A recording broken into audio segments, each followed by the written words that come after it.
What's up mga kauma friends? Welcome back to my channel. Another day, another mukbang.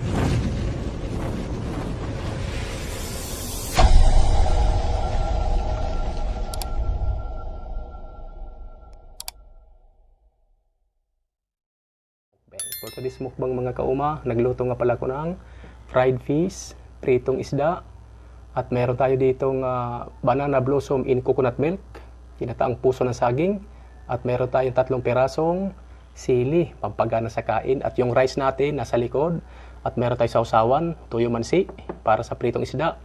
At siyempre, meron po tayong tubig dito mga kauma. Ayan, mga kauma, maraming salamat po sa suporta dyan. Thank you po sa inyong lahat. Mega love shoutout. Sa ano pang hinihintay natin mga kauma? Kain na po tayo. Kung pinagugutom na.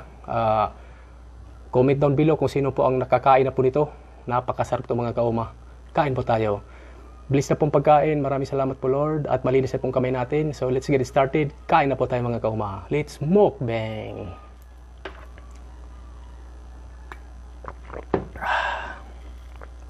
Ito nandito yung sabaw ng yung gata. Yun. Para masarap.